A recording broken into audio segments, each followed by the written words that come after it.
Bienvenue les amis, bienvenue à vous si vous êtes de passage parmi nous, si c'est la première fois, si vous êtes des habitués au point d'avoir une place spécifique sur laquelle vous devez vous asseoir sinon vous ne vous sentez pas bien.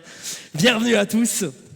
Alors si vous étiez là la semaine dernière, on a décidé dans notre église de mettre les pieds dans le plat dans un sujet un peu polémique, un peu crispant.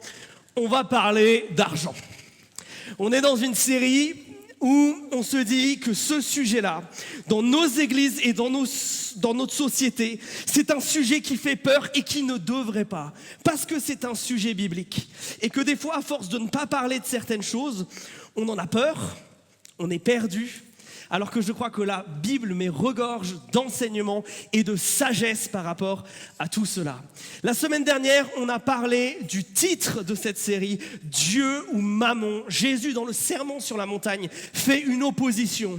On ne peut servir qu'un seul maître, soit notre Dieu, soit Mammon. Mammon, c'est un mot en araméen pour parler de nos biens, pour parler de notre argent, pour parler de nos possessions. Et Jésus semblait nous dire, attention, l'argent, c'est un sujet spirituel. Et dans tout cela, on a étudié au tout début, je ne sais pas si vous vous rappelez, 3 textes qui mettaient un petit peu des barrières, un cadre à notre étude. Et aujourd'hui, je veux revenir un petit peu sur le message central de ce texte-ci, même si ce n'est pas celui qu'on va étudier. Cette prière dans Proverbe 30 que je vous invitais à faire vôtre, dans lequel il est écrit « Je ne te demande que 2 choses, et ne me les refuse pas avant que je meure. Éloigne de moi la fausseté et le mensonge, et ne me donne ni richesse, ni pauvreté, mais accorde-moi le pain qui m'est nécessaire. Sinon, je risquerai une fois rassasié de te renier et de dire qui est l'Éternel, ou après avoir tout perdu, de voler. » Regardez bien ce que le proverbe dit. Le proverbe semble dire que sa motivation pour ne vouloir ni richesse d'un côté, ni pauvreté de l'autre, c'est que quand on est dans un des 2 extrêmes, il y a une tentation, il y a quelque chose qui vient et qui peut nous attaquer. Il y a un piège quelque part qui est posé contre nous. Et aujourd'hui, je veux vous parler de ça. Des pièges que Mammon met face aux chrétiens. Et pour étudier cela, je vous propose d'ouvrir vos Bibles dans le Nouveau Testament, tout à la fin du Nouveau Testament, dans la première lettre à Timothée, où Paul écrit à son cher disciple Timothée sur la foi pour l'encourager, à ce jeune homme qui se retrouve en mission à un âge assez jeune. Et dans ce texte, 1 Timothée chapitre 6, Paul va lui parler de la piété et de la foi et de l'importance que ça a. Et ça, c'est quelque chose avec lequel on est tous d'accord. Mais il semble que certains y voient un autre avantage, un profit dans la foi. Que le fait de croire, c'est se mettre sous une bénédiction spéciale. C'est quelque part se mettre dans une posture où Dieu va me rendre riche. Et regardez la fin du verset 5, 1 Timothée chapitre 6, la fin du verset 5 qui dit ceci. Ceux qui considèrent la piété comme une source de profit.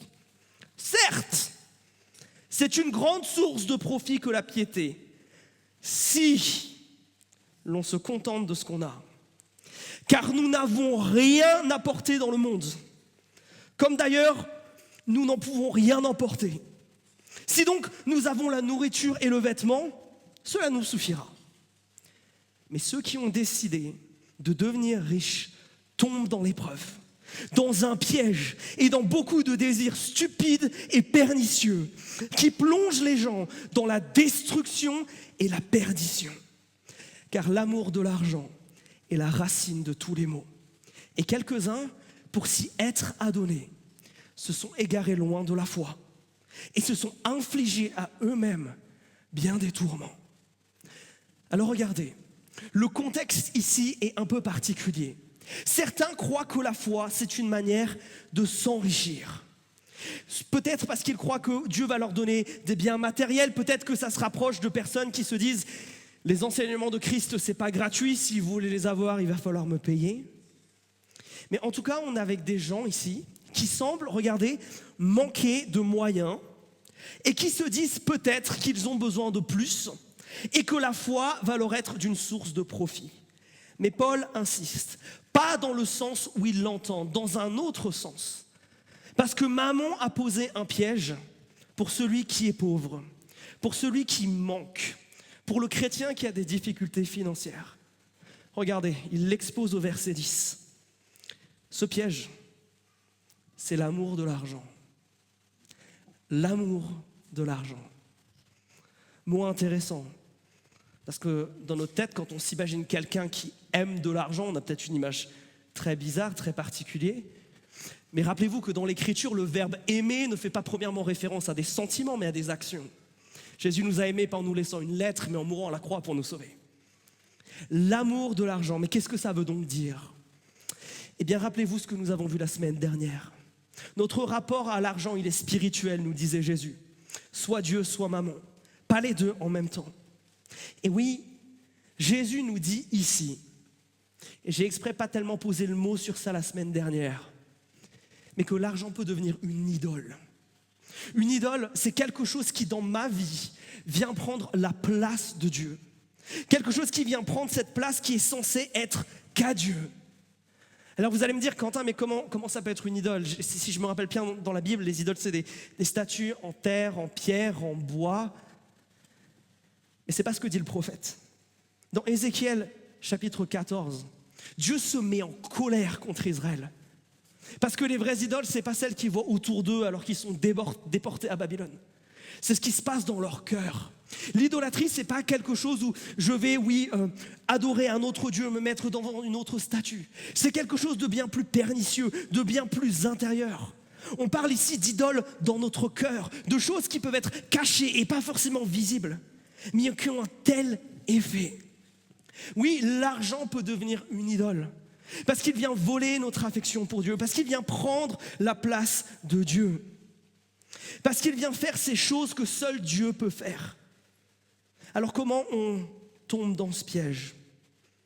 Parce que si vous êtes chrétien comme moi, vous n'avez pas envie de ce que je suis en train de dire là. Eh bien, comme c'est quelque chose d'interne, ça commence tout doucement.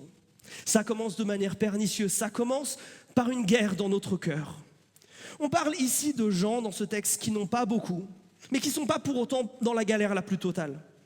On parle de gens qui doivent faire attention à leur budget, de gens qui n'ont pas les moyens de faire tout ce qu'ils veulent, des gens qui doivent peut-être faire attention quand ils font les courses et qui ne peuvent pas se payer un resto toutes les semaines. Dans cette situation, regardez ce que dit le verset 9. Attention, attention si tu veux devenir riche. Attention, parce que c'est là où tu vas rentrer dans l'idolâtrie. Devenir riche, ça ne veut pas dire devoir devenir millionnaire. Ça veut dire que ma sécurité, mon salut, ma satisfaction, ma liberté, je crois qu'elles ne vont pas être acquises par Jésus-Christ dans ma vie, mais par moi-même, au prix de mes efforts et au prix d'un gain financier. Oui, l'argent, c'est une idole en surface qui nous amène à venir chercher quelque chose de plus profond, quelque chose de plus fort à l'intérieur. C'est ça l'amour de l'argent. C'est quand je vais chercher l'argent, quand je vais rechercher ça, pour obtenir quelque chose que Dieu est censé me donner. La liberté, c'est Dieu qui me la donne à la croix. La délivrance, la même chose. La satisfaction pour mon cœur, c'est quand l'Esprit de Dieu vient en moi. Il n'y a rien dans ce monde qui peut me satisfaire. Et là, chers amis, attention au piège. La vraie joie, la vraie liberté, la vraie délivrance, elles ne sont pas données par des billets, mais par le sang que sur la croix Jésus a versé. Parce que oui, Mammon veut se substituer à Jésus dans nos vies. Jésus nous l'a dit, on ne peut pas adorer l'un et l'autre. Soit on va aimer l'un et haïr l'autre. Vous vous rappelez ? Soit on va servir l'un et mépriser l'autre. Ça n'existe pas un rapport neutre à l'argent et un grand amour pour Jésus. Absolument pas. Et le problème de l'amour de l'argent, le problème de ceux qui n'ont des fois pas assez, c'est qu'ils se laissent tenter par l'idée que la vie serait mieux, plus satisfaisante et plus heureuse avec plus. En fait, Mammon, c'est celui qui vous dit « Oui, l'argent ne fait pas le bonheur, mais il y contribue. » Ça, c'est se lancer sur ce chemin vers lequel il veut nous entraîner. Le problème de l'amour de l'argent, c'est qu'il va commencer quelque chose qui va nous amener à notre perte. Et regardez, les versets 9 et 10, ils nous décrivent une espèce de progression, de comment l'amour de l'argent prend petit à petit racine. Regardez, première chose au verset 9, on nous dit que ceux qui veulent devenir riches, qu'est-ce qui se passe? Ils tombent dans l'épreuve, ils tombent dans un piège. Là, on parle ici de tentation. On parle de cette phrase qui arrive et qui dit « j'ai envie ». Le texte nous dit que l'amour de l'argent, il nous fait tomber dans un piège parce qu'il nous fait croire que la vie serait plus facile avec lui, que je serais plus heureux si j'avais ceci ou si j'avais cela. Tel le serpent dans le jardin d'Éden, maman susurre à nos oreilles que si on le servait juste un tout petit peu plus, on se sentirait juste un tout petit peu mieux. La tentation, elle arrive dans ton cœur quand un combat commence entre plaisir et générosité, entre faire ce qui me paraît bien et ce que je sais qui est bon. Il m'amène là, dans cette tension. C'est dans cette tension qu'il commence à agir. Et puis après, regardez ce qui se passe. Le j'ai envie devient un j'ai besoin. Le piège devient de la convoitise. On nous parle qui nous amène à désirer toutes sortes de désirs, comment stupides et pernicieux. Maman cherche à nous enchaîner dans un matérialisme et qui lui entraîne toujours plus de compromis parce que quand on en fait un, c'est toujours plus facile d'en faire un deuxième. Maman nous fait croire qu'avec plus, on sera plus libre. Alors qu'à l'inverse, il vient ajouter une chaîne à notre poignet. Il t'amène à toujours plus de compromis, toujours plus de danger. Il t'amène finalement à sacrifier, parce que c'est ce qu'on fait pour un Dieu, on sacrifie. Et si vous voulez savoir ce qui est dans une idole dans votre vie, une des questions les plus importantes, c'est pourquoi est-ce que je suis prêt à pécher? Pourquoi est-ce que je suis prêt à me compromettre? La réponse à cette question, c'est la chose qui a trop d'impact dans votre vie. C'est la chose qui devient une idole. Alors oui, quand maman commence à prendre racine, quand l'amour de l'argent vient, c'est là que les plans douteux commencent pour gagner de l'argent vite. C'est là que l'idée de jouer au loto, on ne sait jamais. C'est là que ces choses commencent à arriver. Ces idées stupides et pernicieuses qui vont au final vous mettre dans des situations pires, dans une culpabilité plus grande et dans une situation où vous allez vous sentir beaucoup plus bête. Ces désirs sont fous, ils ne sont plus rationnels, ils sont dangereux parce qu'ils nous font du mal. Et bien que la cupidité et l'avarice soient en soi des désirs, il faut que vous compreniez que ça en amène d'autres. C'est ces désirs-là, cet amour de l'argent qui amène d'autres choses. C'est l'amour de l'argent qui amène à l'égoïsme. C'est l'amour de l'argent qui amène à frauder, à être pas tout à fait honnête, à mentir, à voler, à jalouser, à des disputes dans ton couple, à la haine, à la violence, et même parfois au meurtre, au divorce dans tellement de couples. Et dans notre société, elle amène des choses encore plus graves. Combien de mariages ne sont pas fondés sur l'amour, mais sur la réduction d'impôts? Maman, il amène la corruption dans la justice, le trafic dans la drogue, le chantage, l'exploitation des pauvres, la trahison des amis, la négligence de ce qui est bien. Ça engendre tout un lot de souffrances. Et c'est sur ça, regardez, que Paul se focalise au verset 10. Il nous dit, regardez, ça vous amène à vous infliger à vous-même, mais tellement de souffrances. Pas parce que Dieu punit, mais parce qu'une idole, elle vous dit, je te prends juste ça, mais elle va te prendre ça, et ça, et ça, et ça, et ton corps tout entier. Une idole n'est jamais belle, elle n'est jamais bonne. Elle t'amène à t'auto-infliger des souffrances. Parce qu'elle veut prendre la place de Dieu, mais elle n'est pas bonne. Elle te promet des merveilles, mais au final, c'est elle qui te prend tout. Et la dernière étape, après j'ai envie, après j'ai besoin, vient le je dois absolument avoir. Ce que Paul appelle ici la destruction et la perdition. Une idole, ça cherche toujours à nous tuer. Schopenhauer disait ceci: l'or, c'est comme l'eau de mer. Plus tu en bois, plus tu as soif. L'argent, c'est comme l'eau de mer. Plus tu en accumules, plus tu as envie d'en accumuler, moins tu es satisfait.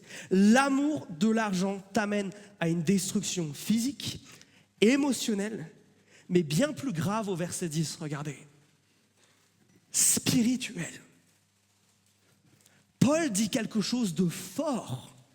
Il dit que certains, à cause de cela, en sont même venus jusqu'à renier leur foi.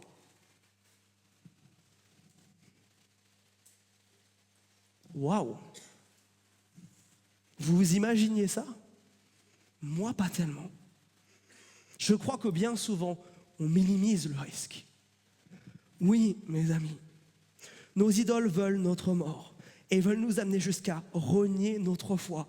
Paul nous dit, regardez, il y a ici un problème. Vous voulez savoir pourquoi en Europe, on a moins de chrétiens qu'ailleurs? La réponse est là. Oui, le matérialisme peut nous amener jusqu'à renier notre Dieu. Ce n'est donc pas un sujet neutre. Encore une fois, Jésus a raison. Nous ne pouvons pas servir de maître. Waouh! Alors qu'est-ce qu'on fait? Parce que là, ça fait juste peur. Il nous faut une solution. Et la solution, en fait, elle nous est donnée dès le début du texte. Revenons. Les versets 7 et 8, regardez. « Car nous n'avons rien apporté dans le monde, comme d'ailleurs nous n'en pouvons rien emporter. Si donc nous avons la nourriture et le vêtement, cela nous suffira. » Paul, ici, nous donne deux solutions. La première, il nous invite à changer quelque chose dans notre regard sur la vie. Quelque chose que l'Ecclésiaste, dans son livre, appelle la vanité. Mes amis, nous commençons notre vie nus et avec rien, et nous terminons notre vie nus et avec rien. Et Paul nous fait réfléchir. Si ce que je m'amasse sur cette terre ne m'apporte rien après, et que sur le présent, ça ne me mène qu'à la destruction, alors je crois que la conclusion de ça, c'est d'apprendre à voyager léger. Si nous ne sommes que de passage sur cette terre, si nous ne faisons qu'un court séjour ici, alors nous ne devrions pas avoir de trop grosses valises. Je ne sais pas si vous connaissez cela. J'étais dans une retraite pastorale il y a quelque temps. On était seulement là 4 jours. J'ai vu des gens avec 2 énormes valises. 2 énormes valises de au cas où, qui n'ont servi à rien. Et mes amis, c'est la même chose pour nous. Si nous sommes que de passage sur cette terre, alors je crois que nous devrions voyager léger. Alors cette simplicité de vie, elle ressemble à quoi? C'est pas du dénuement. Rappelez-vous, ni pauvreté ni richesse. Mais je pense que le meilleur exemple, comme toujours, c'est Jésus. Regardez la simplicité avec laquelle vivait Jésus. Un charpentier, tout humble. Puis après, prédicateur itinérant. A priori, pas de maison. Je ne dis pas que vous devez vendre vos maisons quand vous rentrez chez vous. Je dis, mais regardez la simplicité. Pas d'accumulation, pas grand-chose. Même les disciples, en acte 4, quand un pauvre leur demande l'aumône, ils disent, on voudrait bien, mais on n'a pas d'argent. Bon, par contre, on a un miracle, maintenant lève-toi et marche. Mais il y a une simplicité dans la vie. Et je crois que si justement, le fait de s'amasser des trésors dans ce monde peut être un esclavage, revenir certaines fois sur une simplicité de vie, revenir dans un mode de vie peut-être un peu plus simple, c'est déjà se délier de l'amour de l'argent. Mais la deuxième chose, et sans doute la plus importante qui nous est dit ici, regardez, c'est le contentement. Le contentement. Attention, encore une fois, contentement n'est pas égal à dénuement. Contentement, c'est j'ai le nécessaire pour vivre. Regardez, on nous parle de vêtements, on nous parle d'habits, on nous parle de j'ai ce qu'il faut et j'en suis satisfait. Et je trouve ça tellement challengeant. Qui d'entre nous est satisfait si j'ai un toit sur la tête, à manger dans mon assiette et des vêtements sur le dos? Moi, il y a 2-3 trucs que j'aime bien aussi. Des livres. Est-ce qu'on pourrait être satisfait avec moi? Ou est-ce qu'il y a des choses qui nous esclavagisent? Et je crois que le contentement, ce n'est pas quelque chose qui est naturel à l'être humain. L'être humain est un éternel insatisfait. Je crois que le contentement, c'est une discipline en fait. Le contentement, c'est comme aller à la salle pour se muscler. Ça se travaille. Et je crois que la meilleure manière de le travailler, elle est toujours, comme d'habitude, on trouve ces vérités dans les vieux cantiques. Compte les bienfaits de Dieu. Mets-les tous devant tes yeux. Et tu verras, en l'adorant, mais combien le nombre en est grand. Je crois que se rappeler de ce que Dieu a fait pour nous, de comment il a toujours pourvu et il nous a toujours soutenus, c'est le meilleur moyen de combattre le besoin d'avoir plus. Si tu te sens concerné par ce que je dis là, je veux te lancer un défi pour cette semaine. Je veux que cette semaine, tu ne fasses que des prières de reconnaissance. Jusqu'à dimanche prochain, à part demander pardon pour tes péchés, tu ne demandes rien. Tu dis juste merci. Toi qui as peur et qui es dans l'insécurité financière, fais ça. Passe une semaine à dire merci à Dieu, à lui demander de te montrer tout ce qu'il t'a déjà donné. Et tu vas voir combien ton cœur en ressent grandir. Alors ça, c'était le piège, l'amour de l'argent par rapport à ceux qui ont peut-être un peu moins. Mais attention, il y a aussi le problème de ceux qui ont un peu plus. Rappelez-vous le proverbe, ni pauvreté, ni richesse. Là aussi, il y a un piège, et pour ça, il faut qu'on descende un tout petit peu plus loin dans le chapitre. Paul, il fait une petite aparté. Et là, tout d'un coup, à partir du verset 17, on rentre dans la deuxième partie de ce que je vais vous dire aujourd'hui. Le deuxième piège quand on a plus que le nécessaire. Lisons. 1 Timothée 6, 17. Enjoint à ceux qui sont riches dans le monde présent à ne pas être orgueilleux et à ne pas mettre leur espérance dans les richesses incertaines, mais en Dieu qui nous donne à tous largement pour que nous en jouissions. Qu'il fasse le bien, qu'il soit riche de belles œuvres, disposé à partager, solidaire, s'amassant ainsi comme un beau fond pour l'avenir, afin de saisir la vraie vie. Ok, on nous parle des riches. Qu'est-ce que ça veut dire être riche? Parce que si je vous demande à chacun d'entre vous, vous allez me dire non, Quentin, je ne le suis pas. Et la richesse, c'est toujours quelque chose qu'on évalue par comparaison. Oui, nous ne sommes pas Jeff Bezos, mais nous sommes plus riches que la plupart des Pakistanais de ce monde. La richesse, c'est relatif. Mais dans la Bible, la richesse, elle n'est pas définie par un montant, elle est définie par une attitude. Le riche et le pauvre, la différence biblique, c'est de quoi ils dépendent. Le pauvre dans la Bible, c'est celui qui n'a pas assez et qui est obligé de dépendre de Dieu. Il ne peut pas s'abstenir de dépendre de Dieu dans sa vie. Le riche, à l'inverse, et il nous est décrit comme ça ici, c'est celui qui peut mettre son espoir dans l'argent. Et voilà le piège qui est posé ici, l'espoir dans l'argent. Si l'un a l'idole de l'amour de l'argent, l'autre a l'idole de l'espoir en l'argent. Qu'est-ce que ça veut dire ça? C'est à la fois proche, mais légèrement différent de ce qu'on a vu tout à l'heure. En fait, l'amour de l'argent et l'espoir en l'argent, c'est un peu comme les deux faces d'une même pièce. C'est un peu comme deux chemins qui montent vers le même sommet. Parce que là où le pauvre aime l'argent pour se délivrer, pour son salut, le riche, lui, va mettre son espoir en lui pour sa sécurité. Là où le pauvre aime l'argent parce qu'il croit qu'il peut lui apporter une forme de satisfaction, que sa vie, il va se sentir mieux. Le riche croit que ça lui permet de garder le contrôle et que s'il ne l'avait pas, alors là, tout serait foutu. Ça lui permet d'avoir un statut.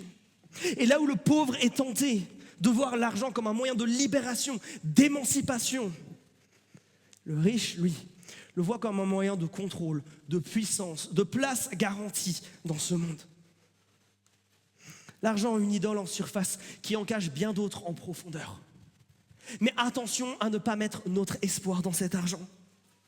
Regardez, Paul est clair, les richesses de ce monde, elles sont incertaines, elles vont et elles viennent. C'est un roc qui n'est pas solide, c'est du sable qui s'égrène. Alors oui, je suis concerné par cette question de l'espoir de l'argent, quand en lui, je trouve ma source de confiance par rapport à l'avenir. Quand je me dis que ça va aller, parce que les chiffres sur mon compte bancaire sont assez hauts, parce que la paye vient de tomber, et pas parce que celui qui est ressuscité d'entre les morts, qui a créé l'univers et qui le tient dans ses mains, est avec moi. Voilà quand nous mettons notre espoir en l'argent. Aïe! Mais il y a quelque chose d'intéressant. Parce que regardez, Paul, il leur dit, mais Dieu, il vous a donné. Regardez, il vous donne largement et pour que vous en jouissiez. Et j'aime beaucoup cette phrase-là parce qu'elle amène un équilibre dans tout ça. Elle ne dit pas « dépossédez-vous de tout ce que vous avez ». Elle ne dit pas « vous n'avez pas le droit de vous faire plaisir de temps en temps, les amis ». Non, Dieu donne. Dieu donne toujours largement. Et Dieu donne pour que nous en jouissions. Pour que nous puissions nous réjouir dans ce qu'il donne. Maintenant, là où ça devient malsain, c'est quand je ne me réjouis pas parce que Dieu me l'a donné. Quand je me fais plaisir à moi. Quand c'est me faire plaisir qui devient au centre et ne plus bénir le reste. Ça ne peut pas avoir la première place, mais ça a une place. C'est bon quand ça m'amène à la reconnaissance et à la gratitude. Et je crois que ça, c'est important de s'en saisir. Dieu nous donne toujours le nécessaire. Dieu nous a promis qu'il nous donnerait notre pain quotidien. Dieu va toujours nous donner et nous donner largement. Est-ce que nous sommes capables de nous réjouir dans cela? Ou on aborde ça avec stress?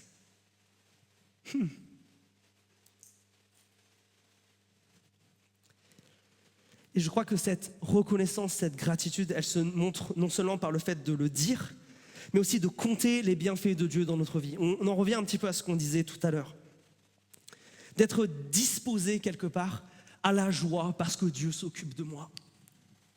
Être disposé à la joie parce que mon Dieu me permet de vivre une vie qui, quand je la regarde, est belle. Une vie dans laquelle je peux même me faire plaisir. Attention à ne pas en faire cependant une priorité. Ça, c'est la solution de Paul. Réjouis-toi.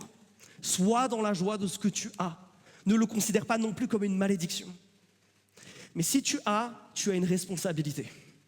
Paul, il aime bien les maths, mais les maths de manière simple. Parce qu'au verset 18, il va nous dire quelque chose. Si tu as plus, tu dois être plus généreux. Si tu as plus, c'est pas pour que tu gardes plus, c'est pour que tu donnes plus. Et il y a 3 manières ici. Donc Paul, il détaille ce que ça veut dire la générosité financière quand on a plus. Et ça, c'est important parce que si vous étiez là en groupe de maison cette semaine, on continue à parler de ça, de générosité financière spécifiquement. Regardez la première chose qu'il dit. Qu'il fasse le bien, et quoi d'autre? Et qu'il soit riche de belles œuvres. Ah, ça c'est intéressant. Peut-être vous vous rappelez, dans la première partie du groupe de maison, il y avait un pasteur qui prêchait, et il parlait que la générosité, elle avait un but. Un but qui était de renverser le cours de ce monde. Ce monde, il est cassé par le péché. La misère, l'oppression, la pauvreté, ce ne sont pas des choses que Dieu veut, ce sont des conséquences du péché. Et que ceux qui ont plus sont investis d'une mission restauratrice par rapport à ça. Être généreux ici, c'est être intentionnel avec ce que j'ai. C'est me dire, si Dieu m'a permis d'avoir plus, ça doit m'amener à cogiter, ça doit m'amener à être en alerte, ça doit m'amener à me poser la question, comment ce que j'ai, Jésus-Christ veut s'en servir pour transformer ce monde? Si je sais que ce que Dieu m'a confié ne vient pas de mon mérite et de mon travail, parce que vous le savez très bien, dans le christianisme, tout est grâce et rien n'est mérite. Si Dieu m'a fait grâce de me donner ça, il peut aussi faire la grâce de me demander de donner et de partager. L'argent est un tyran terrible quand il est mon maître, mais il est un merveilleux serviteur quand il est placé entre les mains de Dieu. Deuxième chose, regardez, pas seulement faire de belles œuvres, mais là on va parler d'attitude de cœur. Il doit être disposé à partager. Ah, j'aime trop ça. Disposé à partager. C'est cette conscience justement que ce que j'ai, j'en suis gestionnaire, que ça m'est donné par grâce, que c'est Dieu qui me l'a donné, encore une fois, pas moi-même. Et que donc, si Dieu me l'a donné, et qu'il m'a donné largement, comme nous disait le verset 17. C'est sans doute qu'il veut que je l'utilise pour d'autres. Et mon cœur, il doit être prêt à ça. Est-ce que quand le besoin se fait entendre autour de toi, de difficultés, est-ce que la première chose que tu penses, c'est « Ah, j'espère qu'on ne va pas me demander d'aider » Ou alors tu te dis « Ah, mais si ça se trouve, Dieu, il m'a mis dans cette situation pour avoir un impact sur cette famille, sur cette personne, sur cette situation. » Et enfin, troisième point, qu'il fasse le bien, qu'il soit riche de belles œuvres, mais aussi, tac, je vous le remets là. Non, il n'est plus là. Et être solidaire. Troisième point, regardez.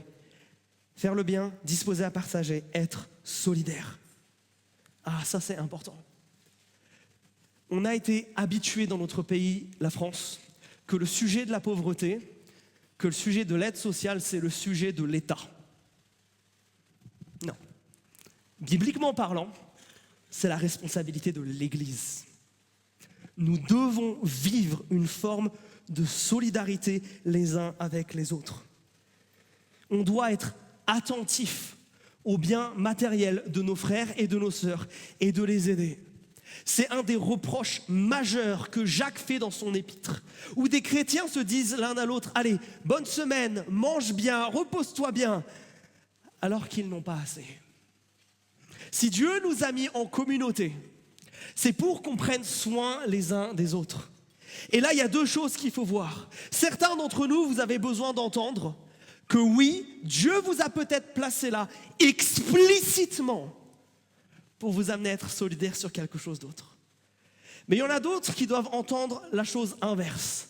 Chose que l'un d'entre vous dans cette salle m'a dit il y a peu de temps, avant que je parte aux États-Unis faire mes études de théologie, et que j'avais un problème qui était que je n'avais pas assez d'argent pour faire ces études et que je ne savais pas vraiment comment demander de l'aide. Et je n'osais pas le faire. Et je voulais me débrouiller absolument par moi-même. Et cette personne m'a dit ceci. Elle m'a dit « Quentin, par ton attitude, tu désobéis à Dieu. » Non, généralement, ça réveille un peu. Elle me dit « Parce qu'il y a des gens que Dieu a mis autour de toi à qui il veut qu'il donne. Et tu les empêches, en ne demandant pas la solidarité, de servir comme Dieu veut qu'ils servent. » On veut dire que c'était une belle claque, celle-là. Deuxièmement, tu te prives de comment Dieu veut répondre à ta prière. Et parce que tu t'en prives, 3, tu te mets dans une situation où là, tu peux être tenté par l'amour de l'argent. Et certains d'entre vous, vous avez aussi besoin d'entendre cela. Une église, c'est un endroit où on prend soin les uns des autres, même financièrement.